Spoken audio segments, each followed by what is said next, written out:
Hello दोस्तों, नमस्कार। कैसे हैं आप सभी लोग। स्वागत है आप सभी का एक बार फिर से हमारे इस YouTube चैनल पर, हैप्पी वैली एकेडमी राइज के इस प्लेटफॉर्म पर, और हमारी मध्यकालीन भारत के इतिहास की इस सीरीज में, इसमें आज हमारा 10वां सेशन है। और इससे पहले कि हम सेशन की शुरुआत करें, एक बार ऑडियो वीडियो चेक कर लेते हैं। क्या आपको मेरी आवाज ठीक से सुनाई दे रही है? सभी लोग एक बार कमेंट करके बता दें कि क्या आप मेरे जो है आवाज को सुन पा रहे हैं। ऑडियो वीडियो एकदम क्लियर है। सभी को नमस्कार। रजत, आर्कियोलॉजी, किशन, आराध्या, ईशु, पूजा, अवि, दिलीप, स्काई, गौरी, जय, प्रवीण, अंशिका, फूल कुमारी, एवरीबडी, अजय। चलिए, तो आप मेरी आवाज ठीक से सुन पा रहे हैं, ऑल क्लियर है, किसी तरह का कोई ऑडियो वीडियो इशू नहीं है, तो हम क्लास की शुरुआत कर सकते हैं। चलिए, तो शुरू करेंगे आज की क्लास को। सबसे पहले आपको बता दूं आज की क्लास का एजेंडा क्या है, आज हम लोग क्या डिस्कस करने वाले हैं। लास्ट सेशन में मैंने आपको बताया था किस प्रकार से इब्राहिम लोदी के साथ ही लोदी वंश का भी पतन हो गया, अंत हो गया, और साथ ही अंत हो गया दिल्ली सल्तनत का भी। दिल्ली सल्तनत पर अफगानों का शासन था, और अफगानों के शासन के बाद दिल्ली सल्तनत पर जो अधिकार हुआ, जो शासन हुआ, वो हुआ मुगलों का, है ना। हम लोग पानीपत के प्रथम युद्ध के बारे में चर्चा कर रहे थे कि किस प्रकार से बाबर ने पानीपत के प्रथम युद्ध में इब्राहिम लोदी को पराजित किया, और उसके बाद दिल्ली की गद्दी पर अधिकार कर लिया, और इसी के साथ भारत में शुरू होता है मुगल काल। तो चलिए, आज के सेशन में इन सभी चीजों के ऊपर हम लोग डिस्कस करेंगे, बातें करेंगे। शुरू करें, आज की क्लास को शुरू करें। उससे पहले आपको बता दूं कि आप लोगों ने कल वाला आर्ट एंड कल्चर का सेशन देखा है कि नहीं देखा है भाई। कल इतनी बेहतरीन क्लास हम लोगों की हुई। हम लोगों ने हैप्पी वैली एकेडमी वॉरियर्स के चैनल पर नितिन सिंघानिया सर की पुस्तक से 5th एडिशन से कला एवं संस्कृति का एक मैराथन सेशन किया था, और बहुत सारे बच्चे उस सेशन में आए थे। काफी सारे बच्चों ने उस सेशन को लाइव देखा। तो उम्मीद करता हूं कि आप में से जो बच्चे रह गए हों, वैसे तो कल संडे था, लेकिन अगर फिर भी कहीं बिजी रहे हो तो एक बार वो आर्ट एंड कल्चर वाला जो सेशन हमारा कल हुआ था वो देख लेना। आगे भी आर्ट एंड कल्चर के कुछ और सेशंस आपके होंगे, तो आपका पूरा कला और संस्कृति वाला जो पार्ट है वो मैं आपको यहाँ पर कंप्लीट करवाने वाला हूं। देखा था? चलिए, जिन्होंने देखा था अच्छी बात है, नहीं देखा है तो देख लीजिएगा। लाइक कर दीजिए। सबसे पहले जिन बच्चों ने सेशन को लाइक नहीं किया है, जैसा कि अभी तक बहुत सारे बच्चों ने सेशन को लाइक नहीं किया है, तो सबसे पहले सेशन को लाइक कर दो भाई, है ना। लाइक, शेयर, सब्सक्राइब, 3 चीजें हमेशा करनी है। सब्सक्राइब कर दीजिए हैप्पी वैली एकेडमी राइज के चैनल को, और इस वीडियो को लाइक कर दीजिए। अगर आप शेयर करना चाहें तो शेयर भी कर सकते हैं, लेकिन लाइक करना तो कम से कम सभी का बनता है। और आप सभी का वेट जो है ओवर हो गया है, आप सभी का जो इंतजार है वो समाप्त हो गया है। प्रतीक्षा की घड़ियां खत्म हो चुकी है। हैप्पी वैली एकेडमी का पेड कोर्स आ रहा है। बहुत दिनों से आप मुझसे डिमांड कर रहे थे सर कि एडमिशन कब स्टार्ट होंगे। आप में से बहुत सारे हमारे भाई बंधु मित्रगण लगातार इस बात को लेके परेशान थे, प्रश्न पूछ रहे थे कि सर अब हमें एडमिशन लेना है, बहुत दिनों से हम पढ़ रहे हैं, अब हमें जो है स्टार्ट करना है प्रिपरेशन। तो 2025, 26, 27 की आप प्रिपरेशन कर रहे हैं तो आप एडमिशन ले सकते हैं हैप्पी वैली एकेडमी का। हमारी टीम के साथ अपने सपनों को साकार कर सकते हैं। एक क्वालिटी, एक बेहतर जो है एजुकेशन आपको यहाँ पर मिल जाएगी। 1 साल, 2 साल, 3 साल का कोई भी सब्सक्रिप्शन लेना चाहे, हैप्पी वैली एकेडमी की एप्लीकेशन को गूगल प्ले स्टोर से डाउनलोड करें, और ये आप अपना जो है एडमिशन सब्सक्रिप्शन ले सकते हैं। 1 साल का अभी वैसे तो 26,000 रुपया हमने तय किया, लेकिन अभी 50% का डिस्काउंट है। जल्दी से जो है एडमिशन ले लो। शुरुआती 500 बच्चों को हैप्पी वैली एकेडमी दे रहा है 50% का फ्लैट डिस्काउंट। तो 13,000 रुपए में आपको पूरा 1 साल का जीएस, मतलब इसमें प्रीलिम्स, मेंस, सी सेट सब कुछ आ जाता है, और मॉक इंटरव्यू तक की प्रिपरेशन शामिल है। मात्र 13,000 रुपए में आपको मिल रहा है। 2 साल का अगर आप लेना चाहें जीएस तो मात्र 23,000 रुपए, 22,999 में, और 3 साल का एडमिशन अगर आप लेना चाहें तो 31,999 में। जैसा कि मैंने आप सभी लोगों से वादा किया था कि फीस जो होगी वो इतनी कम होगी कि जिसे आप अफोर्ड कर पाए और हमारा भी काम चल पाए, क्योंकि आप सभी जानते हैं कि हमेशा फ्री में सब कुछ दिया जाना पॉसिबल नहीं, चाहते हैं पर पॉसिबल नहीं है, क्योंकि बहुत सारी चीजों को हमें मैनेज करना होता है। तो ये इतनी कम जो है फीस में आप सब्सक्रिप्शन ले सकते हैं। ऑप्शनल भी ले सकते हैं, जिन लोगों का हिस्ट्री और जियोग्राफी ऑप्शनल है वो जियोग्राफी और हिस्ट्री का ऑप्शनल भी ले सकते हैं। मात्र 9,999 में आपको पूरा ऑप्शनल हैप्पी वैली एकेडमी की तरफ से दिया जा रहा है हिस्ट्री जियोग्राफी का। और इसमें ऐसा नहीं कि हिस्ट्री लेंगे तो हिस्ट्री पढ़ सकते हैं, अगर आप ऑप्शनल का सब्सक्रिप्शन लेते हैं तो आप ये दोनों ऑप्शनल पढ़ सकते हैं, हिस्ट्री भी और जियोग्राफी जो आपको पढ़ना हो इसमें से। एक्सेस आपके पास दोनों का रहेगा। जो बच्चे कॉम्बो लेना चाहते हैं, जो उनका हिस्ट्री और जियोग्राफी ऑप्शनल है, वो जीएस प्लस ऑप्शनल का कॉम्बो भी ले सकते हैं। ठीक है, आपको बहुत कम अमाउंट में 20,000 रुपए में जीएस प्लस ऑप्शनल जो है हिस्ट्री जियोग्राफी यहाँ मिल जाएगा 1 साल के लिए। तो देर किस बात की, जल्दी से हैप्पी वैली एकेडमी की एप्लीकेशन को डाउनलोड करके आज ही अपना जो है एडमिशन ले लें। इससे ज्यादा इंफॉर्मेशन के लिए अगर आपको चाहिए तो आप कॉल कर सकते हैं हमें। चलिए मुगल काल हम लोग शुरू करें। अब उन बच्चों को मैंने बता दिया अच्छे से जिन्हें एडमिशन लेना था। अगर आपको नहीं भी लेना हो कोई दिक्कत नहीं, यहां पर आप पढ़ते रहिएगा।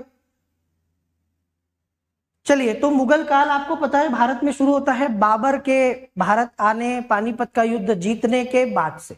तो 1526 में हम सभी जानते हैं कि बाबर जो है पानीपत का पहला युद्ध जीता और इसी के साथ मुगल काल की शुरुआत हुई। अगले 4 साल तक बाबर जो है शासन करता है, 1526 से 1530 तक। तो हम पहले बाबर के बारे में बात करेंगे, पानीपत के युद्ध के बारे में। बाबर ने पानीपत के अलावा कुछ और भी युद्ध भारत में लड़े, जैसे खानवा का युद्ध लड़ा, चंदेरी का युद्ध लड़ा, घाघरा का युद्ध लड़ा, उस पर भी हम लोग चर्चा करेंगे। बाबर के बारे में आज बात करेंगे। तो चलिए शुरू करें। मुगल वंश की स्थापना। मुगल वंश की स्थापना भारत में की गई बाबर के द्वारा। पूरा नाम था जहीरुद्दीन मोहम्मद बाबर। दरअसल मुगल थे कौन, पहले तो आपको यह समझना है कि मुगल कहां से आए थे, कौन थे और किस प्रकार से इन्होंने भारत में अपने राज्य की, अपने साम्राज्य की शुरुआत की। तो मुगल जो है ना, दरअसल 2 नस्लों से जुड़े हुए थे। बाबर की हम बात करें जो कि मुगल वंश का संस्थापक था, तो माता की तरफ से आप देखें तो वो तैमूर का जो है चंगेज खां का मंगोल का वंशज था, और पिता की तरफ से वो तुर्क था, मतलब तैमूर का वंशज था। तैमूर के बारे में आपको पता है, जिसने तुगलक वंश के काल में भारत पर आक्रमण किया था। तो वो तैमूर लंग का जो है वंशज था, उसका परपोता माना जाता है। तैमूर के वंश में 5वीं जो है पीढ़ी माना जाता है। तैमूर की तरफ से पिता उसके जो है तैमूर के वंश से जुड़े हैं, और माता जो है उसकी चंगेज खां मंगोल के 14वीं पीढ़ी से जुड़ी हुई है, मतलब माता की तरफ से वो मंगोल था। तो एक तरफ तुर्क और एक तरफ जो है क्या है, मंगोल। ठीक है, तो तैमूर ने आपको पता है मध्य एशिया के क्षेत्र में एक विशाल साम्राज्य का निर्माण किया था 14वीं सदी में। लेकिन जब तैमूर मर गया, तो तैमूर के मरने के बाद में भारत में भी आपको पता है 1398 में उसने जो है आक्रमण किया था। तो उसके मरने के बाद उसका साम्राज्य जो है वो विघटित हो गया और कई सारी छोटी छोटी शक्तियों का उदय हुआ, और उसी के वंशजों ने फिर उस पूरे इलाके में शासन किया। इन्हीं में से एक बाबर भी था। बाबर तैमूर का ही वंशज था। इसके पिता मिर्जा उमर शेख जो है वो तैमूर की ही पीढ़ी से जुड़े हुए हैं। ठीक, अब ये मुगल साम्राज्य का संस्थापक बना। कहाँ हुआ था बाबर का जन्म और कब हुआ था, थोड़ा सा मैं आपको बाबर के बारे में बता देता हूँ। बाबर का जो जन्म हुआ था वो हुआ था फरगना में। वर्तमान में ये उज्बेकिस्तान में पड़ता है। मतलब आपने मध्य एशिया के बारे में सुना होगा, जहां उज्बेकिस्तान, ताजिकिस्तान, तुर्कमेनिस्तान, तजाकिस्तान है ना, इस प्रकार के देश हैं। यहाँ आप देख भी सकते हो Kazakhstan, Kyrgyzstan, Tajikistan, Turkmenistan, Uzbekistan, ये हमारा मध्य एशिया का पूरा इलाका है। और इसी मध्य एशिया के एक देश उज्बेकिस्तान में फरगना में जो है बाबर का जन्म हुआ, और इसके पिता जो है यहाँ के शासक थे। दिख रहा है आपको। अब शुरुआत में तो बहुत छोटा सा हिस्सा बाबर के पास में आया था। पिता के मरने के बाद बहुत कम उम्र में गद्दी पर भी वो बैठ गया। तो बाबर जो है वो बहुत कम समय में गद्दी पर बैठा। मध्य एशिया के उज्बेक शासकों ने लंबे संघर्ष के बाद बाबर को फरगना से निकाल दिया। अब बाबर जो है बहुत कम उम्र में आप देखेंगे गद्दी पर बैठता है, लेकिन उसका जो जीवन है ना उसका जीवन बड़ा उथल पुथल से भरा रहा। उसने कई बार कुछ इलाकों को जीता, वहां से उसको फिर भगा दिया गया। कई बार उसने कुछ इलाकों को अपने कब्जे में लिया, वहां से उसको वापस भागना पड़ा। इस तरीके से उसके जीवन में अस्थिरता बनी रही। भारत आने के बाद और भारत में जीतने के बाद उसमें उसके जीवन में स्थिरता है, कुछ सालों के लिए ही सही, लेकिन बाबर के जीवन में स्थिरता आ गई और फिर उसकी मृत्यु हो गई। तो इस तरीके से बाबर को वहां से निकाल भी दिया गया। 1504 में वो काबुल को जीत लेता है, लेकिन कुछ समय के बाद जो है वापस उसके हाथ से काबुल निकल जाता है। उसने कंधार को जीता, समरकंद को जीता, लेकिन बार बार जो है ये हिस्से उसके हाथ से जो है इलाके निकल भी गए। तब जाके वो भारत की तरफ आया और उसने भारत में अपने राज्य की शुरुआत की। ठीक है, तो अब हम लोग बाबर के बारे में बात करेंगे। 1526 से 1530 का वो काल है जब ये भारत में 4 साल के लिए इसने शासन किया।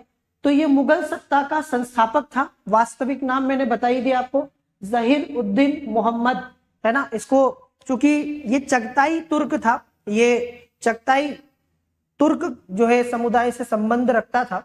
वहां के लोग बहुत ज्यादा सुसभ्य और सुसंस्कृत नहीं थे, तो वो लोगों को जहीरुद्दीन मोहम्मद बोलने में भी ऐसा लगता है कि थोड़ा सा समस्या आती थी, प्रॉब्लम आता था, ये नाम थोड़ा सा टफ लगता था। तो इसीलिए जहीरुद्दीन मोहम्मद को जो है बाबर के नाम से जाना जाता था। ये ज्यादातर लोग इसको बाबर ही कहते थे, ये नाम बोलना मुश्किल होता था। बाबर का अर्थ तुर्की भाषा में होता है बाघ, समझ रहे हैं। ये जो शब्द है बाबर, ये बाबर शब्द का अगर आप अर्थ देखें तो तुर्की भाषा में इसका मतलब होता है बाघ या टाइगर, इसीलिए इसको बाबर कहा गया। तो इसने अपने पराक्रम और निर्भीकता के कारण ये नाम इसने लिया, बाद में इसका यही नाम चल गया। इसके माता पिता के बारे में मैं आपको पहले ही बता चुका हूं कि इसके पिता जो है वो तैमूर के वंशज थे। मतलब पिता की तरफ से जाएंगे तो तैमूर की तरफ जाओगे, माता की तरफ से जाओगे तो मंगोल चंगेज खां, जो दुनिया में सबसे ज्यादा निर्दयी, सबसे ज्यादा एक हम मान सकते हैं ना कि अत्याचारी अगर कोई व्यक्ति माना जाता है दुनिया में तो वो चंगेज खां माना जाता है, एकदम क्रूर। उस वंश से संबंध रखता था माता की तरफ से बाबर। तो इस तरीके से इसमें 2 प्रकार की नस्लें, 2 प्रकार की खून का मिश्रण था। एक तरफ ये तुर्क और दूसरी तरफ ये मंगोल, दोनों के रक्त का मिश्रण था। ठीक है, चलिए, तो ये तो हो गया थोड़ा सा इंट्रोडक्शन। जन्म के बारे में बता दें, 14 फरवरी 1483 को जो है इसका जन्म हुआ। कहाँ हुआ? उज्बेकिस्तान, वर्तमान में जो उज्बेकिस्तान है ना, मध्य एशिया का देश, वहां पर फरगना में इसका जन्म हुआ था। और जिस नवीन वंश की इसने नींव डाली, ठीक है, ये चगताई वंश था। इसका चंगेज खां के द्वितीय पुत्र के नाम पर इसका नाम पड़ा और आमतौर पर इसे मुगल वंश के नाम से भी पुकारा जाता है। तो पिता की मृत्यु जल्दी हो गई। बाबरनामा में इसने अपने पिता का वर्णन किया है, जो इसकी आत्मकथा है, और इसने बताया है कि इसके पिता जो है वो थोड़े छोटे कद के थे लेकिन गठीले थे, है ना, काफी जो है मजबूत किस्म के इंसान थे, पर बहुत कम उम्र में उनकी मृत्यु हो गई। तो मात्र 11-12 साल के आसपास ये जो है 1494 में गद्दी पर बैठता है। मतलब पिता की मृत्यु के बाद, जब छोटा सा ही था, हमारे यहाँ 11-12 साल के जो है ना बच्चे होते हैं ना, जिनको आजकल मोबाइल से ही फुर्सत नहीं मिलती है, मतलब मम्मी पापा उससे कुछ बोले तो भी वो पूरे टाइम फोन में ही देखते रहते हैं। ठीक है, तो ये वैसा उम्र थी, छोटी सी उम्र में गद्दी पर बैठ गया। और गद्दी पर बैठने के बाद इसके जो चाचा वगैरह लोग थे ना, उन्होंने इसको गद्दी से हटा भी दिया। थोड़े समय तक शासन किया, फिर इसको हटा दिया। अब काफी समय तक निर्वासन में रहा, फिर से जो है थोड़ा बड़ा हुआ तो फिर से अपने इलाके को जीतने की कोशिश की, फिर भगा दिया गया, फिर जीतने की कोशिश की। इस तरीके से बाबर जो है बार बार उन इलाकों से भगाया गया और बार बार उसने उन इलाकों को जीत भी लिया। इसका भारत पर आक्रमण क्यों हुआ? आखिर एक क्वेश्चन ये है कि बाबर जो मध्य एशिया से जुड़ा हुआ है, उज्बेकिस्तान में जन्म होता है, भारत पर आक्रमण काहे किया? ये चीज आपको समझनी है कि बाबर के भारत पर आक्रमण करने के कारण क्या थे। बहुत सारे कारण थे। पहला कारण तो बाबर उस पूरे इलाके के अपने आसपास के शत्रुओं से परेशान था। ठीक है, लगातार वो उसको परेशान करते थे। एक तरफ आप देखोगे जो उज्बेक थे शक्तिशाली, उनसे बार बार हार रहा था। साफवी और उस्मानी वंश जो है उसका भी डर था, जो उसके आसपास के समकालीन साम्राज्य थे वो एक तो उनसे परेशान था। समझ गए आप? पहली समस्या। दूसरी बात कि बाबर को लगता था कि तैमूर ने दिल्ली पर आक्रमण किया, उसको जीता, और उसके बाद जो है उसने वापस जो है अफगानों ने उसके ऊपर शासन स्थापित कर लिया। भाई जब तैमूर यहां से गया तो उसने खिज्र खां को पंजाब का सूबेदार बनाया। बाद में खिज्र खां ने सैयद वंश की नींव डाली, लेकिन सैयद वंश को हटा के लोदी वंश आ गया, अफगान आ गए। तो बाबर का ये मानना था कि दिल्ली के ऊपर जो शासन है वो तैमूर वंशियों का होना चाहिए। तो ये एक तो कारण ये भी था कि उसका ये मानना था कि स्वाभाविक रूप से दिल्ली सल्तनत का जो राज्य है ये तैमूर वंशियों का है, क्योंकि मैं भी एक तैमूर वंशी हूं, मेरे भी पिता के पिता जो है परदादा जो है वो तैमूर थे, और इसीलिए ये जो इलाका है ये हमारा होना चाहिए। एक कारण ये भी था। एक कारण आर्थिक भी था। बाबर के जिस जो क्षेत्र की हम बात करें, जिस हिस्से पे वो राज करता था, काबुल और उसके आसपास, दरअसल बहुत ज्यादा पैसा नहीं था, आर्थिक रूप से तंगी का सामना करना पड़ता था। बाबर को चाहिए था पैसा, कई बार खर्चे नहीं निकल पाते थे। तो एक समस्या ये भी थी कि वो तंगी से गुजरता था, आर्थिक रूप से जो है उसका राज्य कमजोर था। और भारत के बारे में तो हमेशा से ही ये चीज पता नहीं उड़ते उड़ते लोगों को पता चली जाती थी कि यहाँ आओगे तो काफी सारा धन मिलेगा, पैसा मिलेगा, संपत्ति मिलेगी। कई सारे लोग ये चीज पहले भी कर चुके थे। महमूद गजनवी भारत पर कई बार आक्रमण किया, लूटपाट करके चला गया।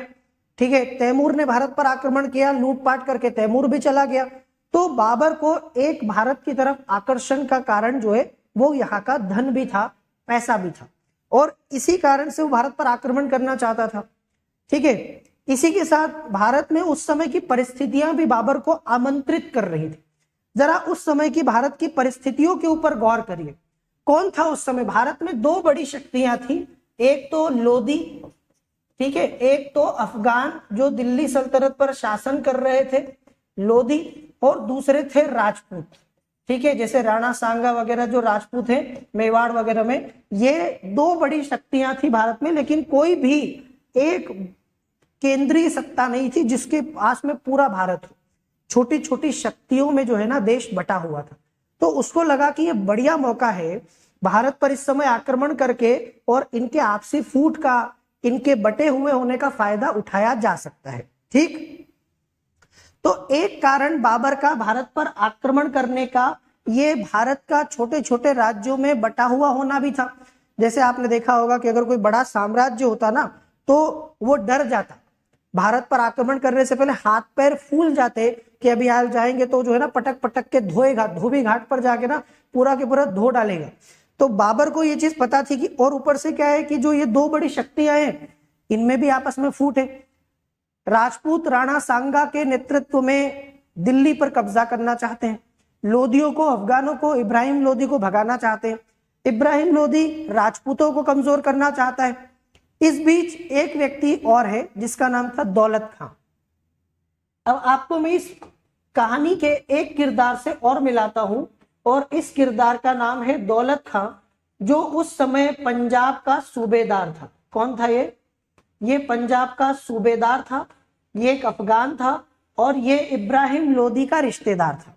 अब इब्राहिम लोदी और दौलत खां में भी आपस में पटती नहीं थी। इब्राहिम लोदी दौलत खां से नाराज है और दौलत खां इब्राहिम लोदी से नाराज है। तो दौलत खां चाहता था कि पंजाब में वो शांति के साथ स्वतंत्र शासक की तरह शासन कर सके, जो इब्राहिम लोदी को पसंद नहीं। तो एक समस्या ये भी थी। तो दौलत खां ने बाबर को भारत पर आक्रमण करने के लिए आमंत्रित किया। दौलत खां का ये मानना था कि अगर बाबर आक्रमण करता है, इब्राहिम लोदी को हटा देता है या इब्राहिम लोदी खत्म हो जाता है तो इससे मुझे ही फायदा होगा। तो एक व्यक्ति जो है दौलत खां, जो उस समय पंजाब का सूबेदार और इब्राहिम लोदी का रिश्तेदार था, ये भी था जिसने बाबर को भारत पर आक्रमण करने के लिए बुलाया। ये वैसा ही है कि बाबर भारत पर आक्रमण करना भी चाहता है और इस समय भारत पर आक्रमण करने के लिए उसको बुलाया भी जा रहा है। ठीक है, हालांकि बाबर भारत पर पानीपत के युद्ध से पहले भी 5 बार आक्रमण कर चुका था, पर वो उसी इलाके में, ठीक है, सरहिंद के इलाके में, इधर नहीं आया था। तो इस तरीके से बाबर का भारत पर आक्रमण करने का कारण आप समझ गए। एक तो मैंने बताया उस इलाके में बाबर के जो प्रतिद्वंद्वी थे, उज्बेक, साफवी वगैरह, वो उनसे परेशान। दूसरी तरफ उसको जो है काबुल से बहुत मामूली आमदनी होती थी। भाई पैसा किसको बुरा लगता है, और उसके राज्य की आर्थिक स्थिति बिल्कुल अच्छी नहीं थी। तो इस वजह से सेना की जरूरतें पूरी नहीं हो पाती थी। तो एक कारण जो भारत पर आक्रमण करने का हमेशा से रहा है वो यहां भी है धन। भाई सिकंदर भी भारत पर आक्रमण किया था तो उसका भी यही कारण था, भारत की धन और संपत्ति ने, इसके वैभव ने हमेशा से विदेशियों को आकर्षित किया है। तो वो भारत आखिरकार खैबर दर्रा वगैरह पार करके भारत आ ही गया।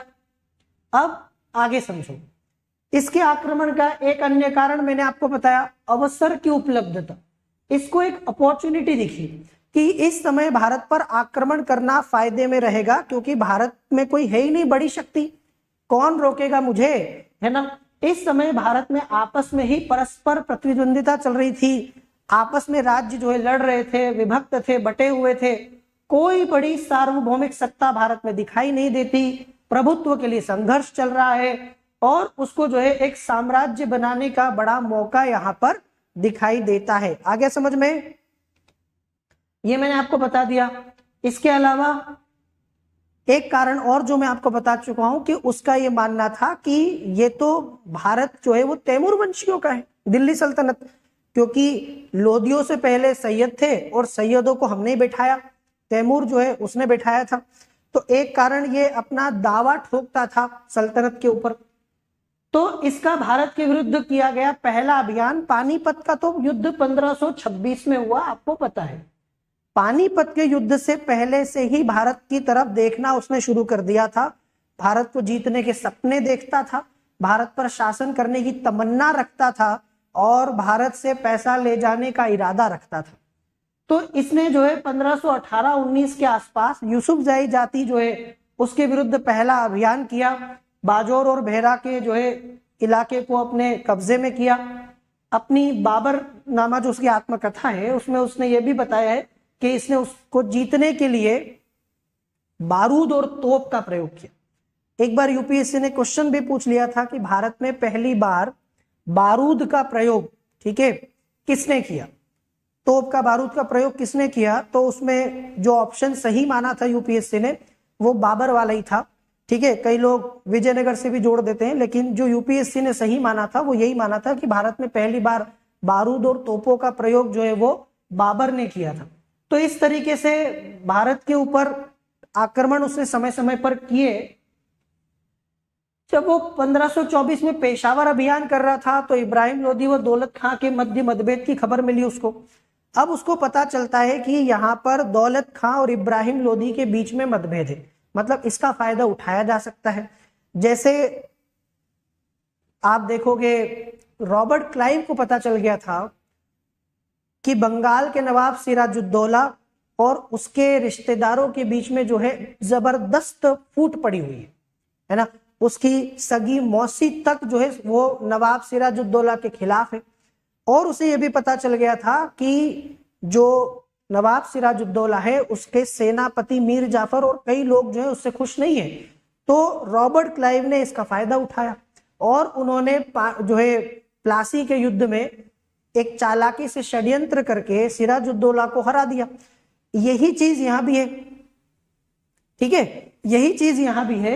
इब्राहिम लोदी जो दिल्ली सल्तनत में उस समय शासक था, लोदी वंश का अंतिम शासक, और उसका ही चाचा दौलत खां, इनके बीच में लड़ाई थी। आखिरकार दौलत खां जो उस समय पंजाब का सूबेदार था, गवर्नर था, उसने अपने बेटे को भेजा दिलावर खां को बाबर के पास और आक्रमण करने के लिए आमंत्रित किया कि आओ भारत पर आक्रमण करो। अब ऐसा आपको इतिहास में मिलता है, संभवतः इसी समय राणा सांगा ने भी बाबर को भारत पर आक्रमण करने के लिए निमंत्रित किया। कई लोगों के गले के नीचे ये बात नहीं उतरती है कि ऐसा क्यों। राणा सांगा जो राजपूत थे, जो आगे जाके बाबर के साथ खानवा का युद्ध भी लड़े, उन्होंने बाबर को क्यों बुलाया? अगर उन्होंने ऐसा सही भी मान ले कि बाबर को उन्होंने भारत पर आक्रमण करने के लिए बुलाया, तो क्यों बुलाया? उसका कारण था, दरअसल राणा सांगा को ऐसा लगता था, इतिहासकार ये मानते हैं कि राणा सांगा बाबर को भारत पर आक्रमण करने के लिए इसलिए बुलाए क्योंकि वो दिल्ली सल्तनत पर कब्जा चाहते थे और अफगानों की शक्ति को नष्ट करना चाहते थे। उनको ऐसा लगता था कि बाबर जो है दूसरे लुटेरों की तरह आएगा, भारत में दिल्ली सल्तनत को तहस नहस करके इब्राहिम लोदी को और अफगानों को खत्म करके चला जाएगा और फिर मैं बड़े आराम से दिल्ली सल्तनत पर कब्जा कर लूंगा, क्योंकि वो दिल्ली सल्तनत को जो है जीतना चाहते थे, इस पूरे इलाके पर कब्जा करना चाहते थे।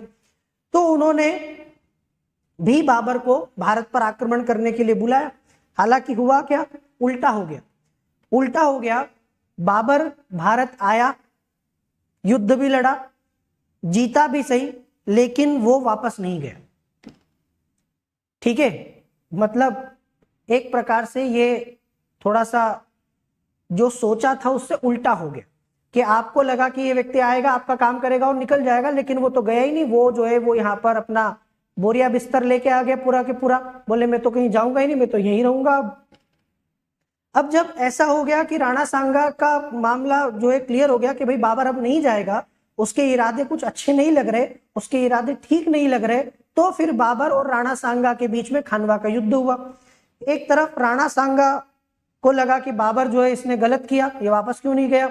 दूसरी तरफ राणा सांगा के बाबर को भी लग रहा है कि राणा सांगा ने जो है उनका साथ नहीं दिया, पानीपत के पहले युद्ध में बुलाया लेकिन साथ नहीं दिया। तो इस तरीके से दौलत खां ने तो बुलाया, क्यों बुलाया समझ में आता है।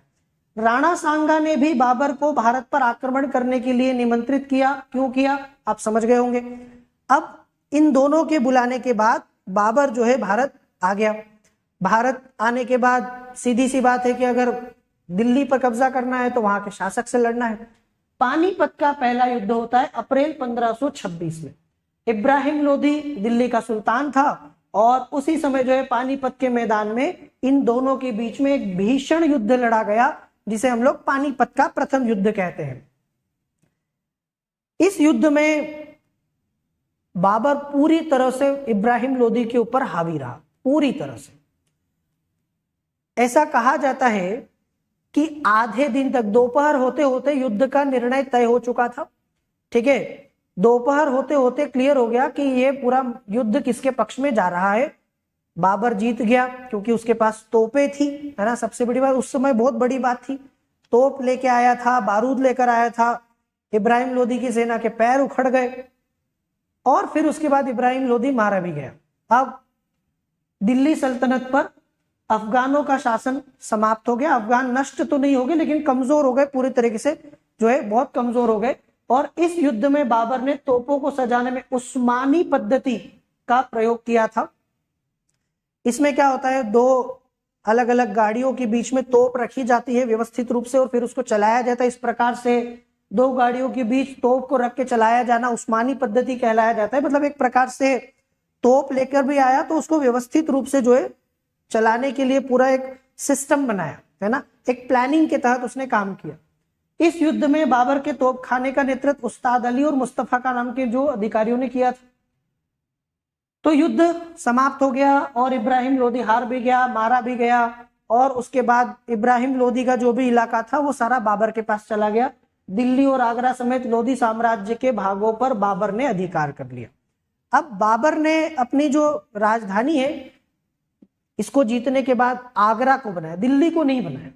बाबर ने भारत जीता और दिल्ली सल्तनत को जीतने के बाद उसने जो है अपनी राजधानी आगरा बनाया। इससे पहले राजधानी हुआ करती थी दिल्ली। ऐसा इसलिए किया गया, आगरा को राजधानी बनाने के पीछे कारण यह था कि दिल्ली में बहुत सारे पठान थे जो उनको पसंद नहीं करते थे और शायद हो सकता है कि आने वाले समय में परेशानी पैदा करें, तो इसीलिए अपनी राजधानी को आगरा में लेकर आया।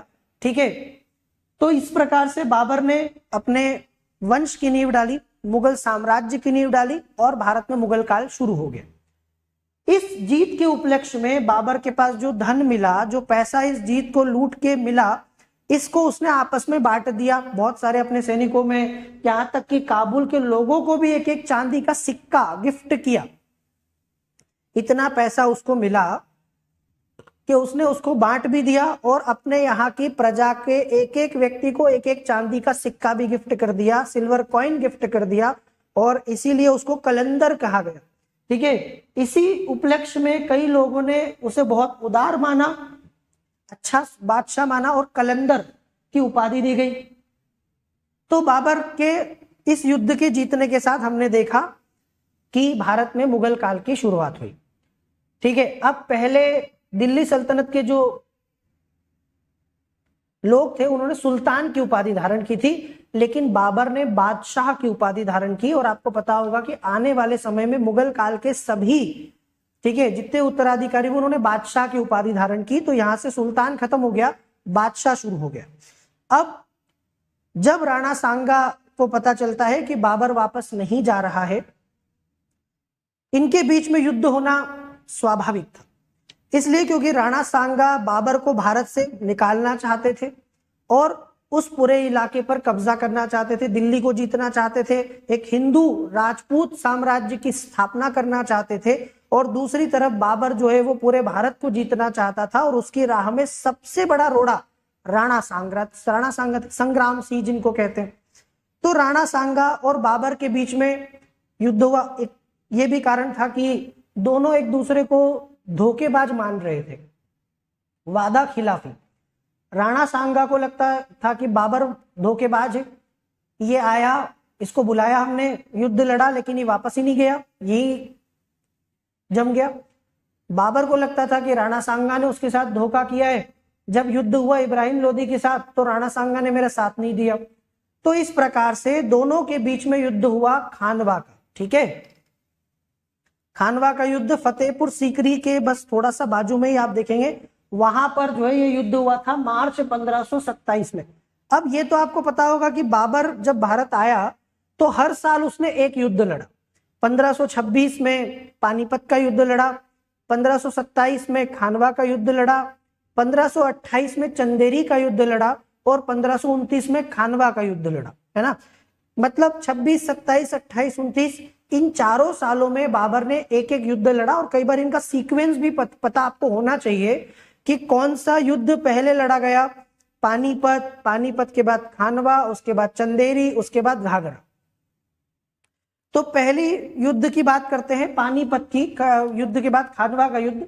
इसका मुख्य कारण बाबर का पानीपत के युद्ध के बाद भारत में रहने का निश्चय था। सबसे बड़ा झगड़ा ही यही था कि भाई तुम्हें बुलाया था, जैसे आप किसी गेस्ट को अपने घर में बुलाएं, ठीक है, और वो व्यक्ति आपके घर से वापस ही ना जाए, तो पहले तो आप उससे कहोगे अतिथि तुम कब आओगे, और बाद में आप यही कहोगे अतिथि तुम कब जाओगे। अब अतिथि जा ही नहीं रहा तो भगाना पड़ेगा, डेरा डाल के बैठ गया। तो ये जो बाबर है ना, इसके मंसूबे बड़े अलग थे।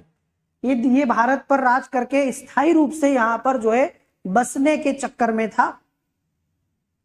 तो राणा सांगा की धारणा भी यही थी कि बाबर जो है अन्य विदेशियों की तरह आएगा, ठीक है, लूटपाट करेगा और लूट के जो है वापस चला जाएगा, क्योंकि वो इब्राहिम लोदी को कमजोर करना चाहते थे, वो अफगानों को कमजोर करना चाहते थे, पर ऐसा हुआ ही नहीं, है ना। इसी कारण उन्होंने इब्राहिम लोदी के खिलाफ बाबर को सहायता देने का भी आश्वासन दिया, उसको बुलाया।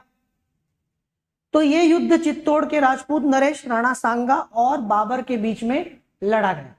ऐसा बोलते हैं कि इस युद्ध में राणा सांगा अपने जीवन में कभी हारे नहीं थे, ऐसा बोला जाता है, बड़े शक्तिशाली राजा माने जाते हैं। तो इस युद्ध में भी राणा सांगा की सेना ने बाबर की सेना की हालत खराब कर दी।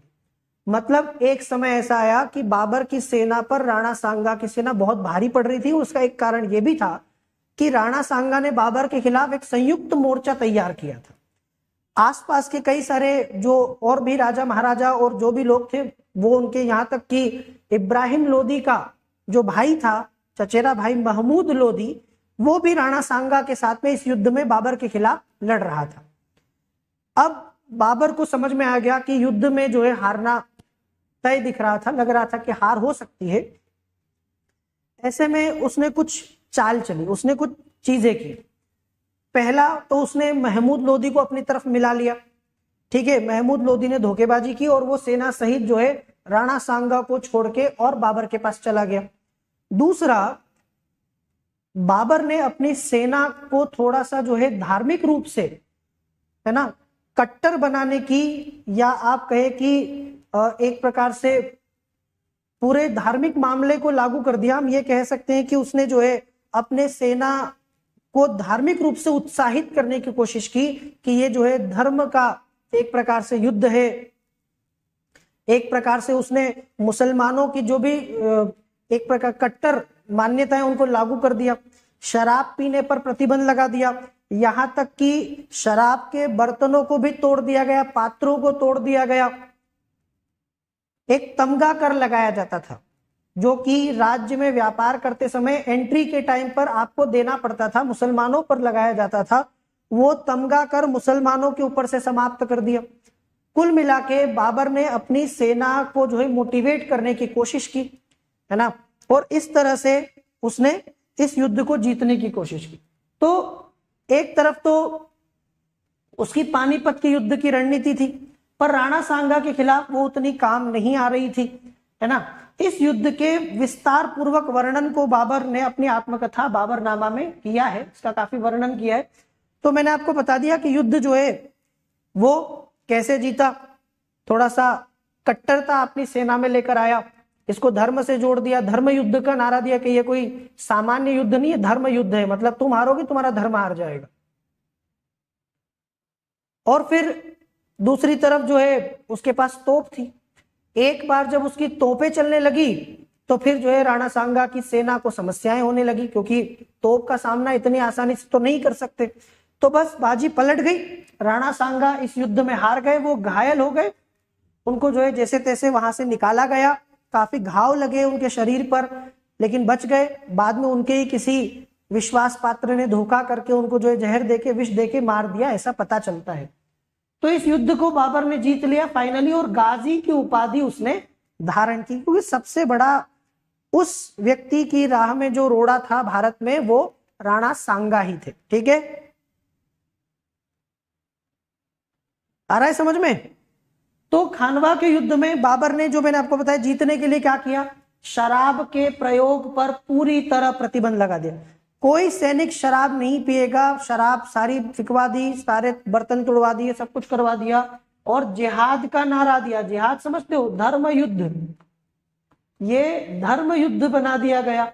जैसे आपने देखा होगा भगवान श्री कृष्ण गीता में अर्जुन को क्या कहते हैं, अर्जुन कहता है कि मुझे तो लड़ना ही नहीं, मुझे नहीं लड़ना, मुझे मैं किससे जीतूंगा, ये तो मेरे ही चाचा है, ये तो मेरे ही भाई भतीजे हैं, मेरे ही गुरु हैं, मेरे ही परिवार के लोग हैं, इनको हरा के क्या मिलेगा। तो श्री कृष्ण कहते हैं कि ये कोई परिवार का युद्ध नहीं है, ये तुम्हारी घर की लड़ाई थोड़ी है, ये तो धर्म की लड़ाई है, धर्म और अधर्म की बात है। अगर तुम जीते तो धर्म जीतेगा, और वो जीत गए तो अधर्म जीत जाएगा। फिर दुनिया में आने वाले समय में लोग धर्म की जगह अधर्म की तरफ जाएंगे। तो इसी तरीके से बाबर ने अपनी सेना को जिहाद का नारा दिया कि ये धर्म युद्ध है और तुम्हें जीतना ही है। ठीक है, उसने अपने सैनिकों का मनोबल बढ़ाने के लिए मुसलमानों से वसूल किए जाने वाले जो तमगा कर था, एक प्रकार का जो व्यापारिक कर या टैक्स था, मैंने आपको बताया था, जो कि व्यापार करते समय जब आप एंट्री लेते हैं राज्य में तो वहां वसूला जाता था, इस कर को समाप्त कर दिया। इससे भी सेना में उत्साह आया, और इस तरह से बाबर ने खानवा के युद्ध को जीत लिया। अब खानवा के युद्ध को जीतने के बाद अगला युद्ध जो बाबर ने लड़ा, भाई वो सबसे महत्वपूर्ण था खानवा का। मुझे ऐसा लगता है कि पानीपत के युद्ध से जीतने से ज्यादा महत्वपूर्ण उपलब्धि बाबर के लिए खानवा का युद्ध जीतने में थी, क्योंकि इब्राहिम लोदी से राणा सांगा थोड़े से भारी पड़ते थे। ठीक है, इब्राहिम लोदी उतना मजबूत नहीं था, उतना शक्तिशाली नहीं था जितना राणा सांगा थे। तो राणा सांगा को हराने के बाद तो उसका जो रास्ता है वो पूरी तरह साफ हो गया, क्योंकि अब उसके इस पूरे इलाके में उसको टक्कर देने लायक कोई भी नहीं था। अगला युद्ध जो उसने लड़ा वो लड़ा चंदेरी का। चंदेरी में उसने हराया मेदिनी राय को। कौन थे मेदिनी राय? ठीक है, चंदेरी का युद्ध हुआ 1528 में जनवरी में अगले साल, और यहाँ का शासक जो है मेदिनी राय था। और मेदिनी राय दरअसल राणा सांगा का ही एक भरोसेमंद विश्वास पात्र सामंत था, स्वामी भक्त था। राणा सांगा का सामंत था और बड़ा भक्त था, और चंदेरी का जो किला है उस पूरे किले का जिम्मा अधिकार राणा सांगा ने मेदिनी राय को दे रखा था। अब खानवा का युद्ध जीतने के बाद बाबर ने चंदेरी के किले पर आक्रमण कर दिया। मेदिनी राय स्वामी भक्त, राणा सांगा उसके लिए भगवान, वो लड़ा, और लड़ने के बाद भी लेकिन बाबर के सामने नहीं टिक पाए। आखिरकार मेदिनी राय पराजित हो गए, उसको हरा दिया गया। ऐसा कहा जाता है कि इस युद्ध को जीतने के बाद बाबर ने राजपूतों के जो है सिरों की एक मीनार बनाई, ऐसा कहा जाता है। और मेदिनी राय की 2 बेटियों की शादी अपने 2 बेटों से कर दी, है ना। आपको पता है कि बाबर के 4 बेटे और 1 बेटी थी, हुमायूं, कामरान, अस्कर, है ना, आपने पढ़ा होगा। तो उसने अपने 2 बेटों से मेदिनी राय की बेटियों की शादी कर दी और उस किले को जीत लिया, चंदेरी का युद्ध भी जीत लिया, है ना, और गाजी की उपाधि जो है उसने धारण की। इस युद्ध में मेदिनी राय पराजित हुआ, हजारों की संख्या में राजपूतों का कत्ल किया गया। जहां तक कि मैंने आपको बताया कि शायद ऐसा भी कहा जाता है कि सिरों की मीनार भी जो है उसने बनाई। ये विजय बाबर के लिए मालवा जीतने के लिए सहायक सिद्ध हुई। और आखिर में जो अंतिम युद्ध बाबर ने लड़ा उसके बाद 1529 में घाघरा का युद्ध, इस युद्ध में उसने बिहार और बंगाल की संयुक्त अफगान सेना को पराजित किया। महमूद लोदी जो राणा सांगा के साथ था, बाद में जो है वो मिल गया जाके बाबर के साथ, और उसी को जो है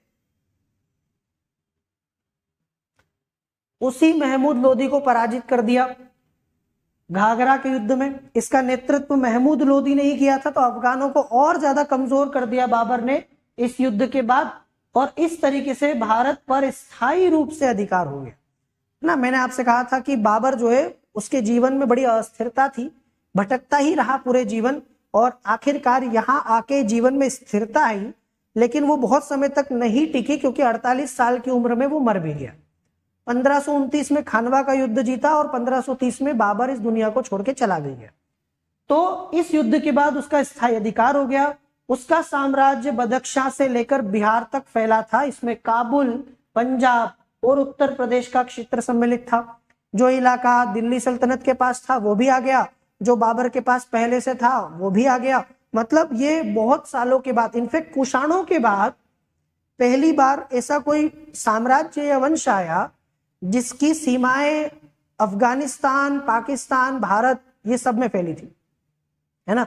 मतलब काबुल से लेके बंगाल तक शासन जो है उसका, आप देख सकते हैं काबुल, पंजाब, उत्तर प्रदेश, बिहार वगैरह तक उसका शासन फैला हुआ था। और ये ऐसा शासन हमको कुषाणों का, कनिष्क का दिखाई देता है जो मध्य एशिया तक फैला था। ठीक, चलो आखिरकार उसकी मृत्यु हुई 26 दिसंबर 1530 को, और 48 वर्ष की उम्र में बाबर जो है वो मर गया। 4 वर्ष भारत पर केवल शासन कर पाया वो, और चारों साल मैंने आपको बताया कि वो युद्ध करता रहा। 26, 27, 28, 29 हर साल उसने जो है लड़ा और भारत में मुगल वंश की नींव डाल के चला गया।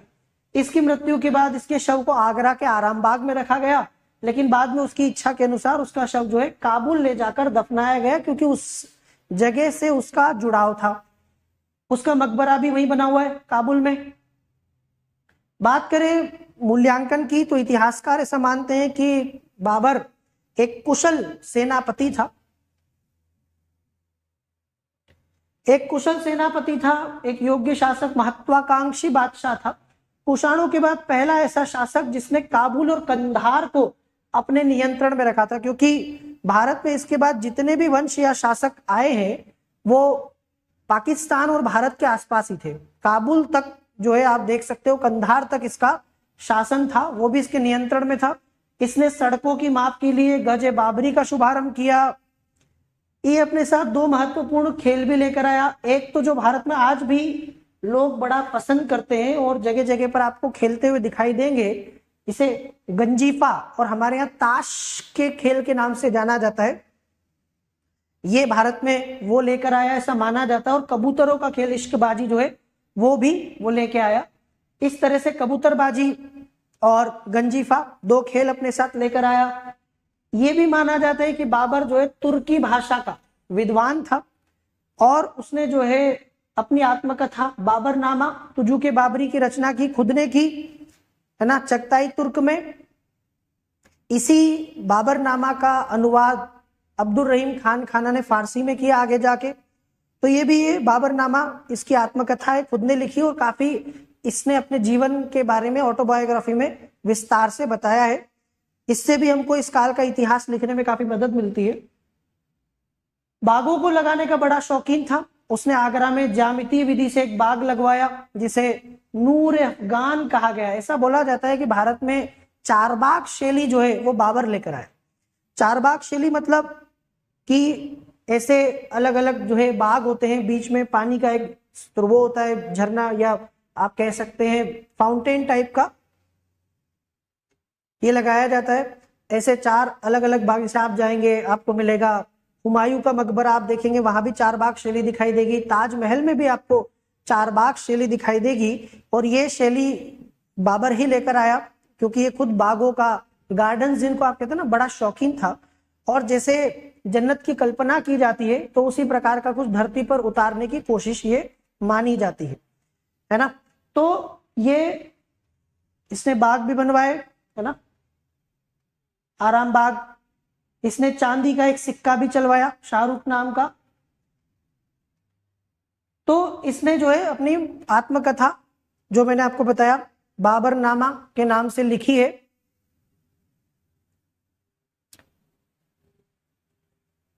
इस पुस्तक में उसने 5 मुस्लिम राज्यों की, भारत जब वो आता है तो उसने बताया कि मुझे 5 मुस्लिम राज्य मिले और 2 हिंदू राज्य मिले। एक तो बंगाल, यहां मुस्लिम शासन था। दिल्ली, यहां मुस्लिम शासन था, खुद इब्राहिम लोदी अफगान। मालवा, गुजरात और बहमनी, ये जो है उसने भारत में 5 मुस्लिम शासन बताए हैं कि जब मैं भारत पहुंचा तो ये 5 मुस्लिम शासकों का, राज्यों का उसने वर्णन किया है और 2 हिंदू राज्य का भी उल्लेख किया है। एक तो विजयनगर हरिहर और बुक्का के द्वारा स्थापित हुआ था। आपको पता है मोहम्मद बिन तुगलक के काल में एक बड़ा साम्राज्य माना जाता है विजयनगर। और दूसरा मेवाड़, है ना, मेवाड़ में तो राणा सांगा थे ही।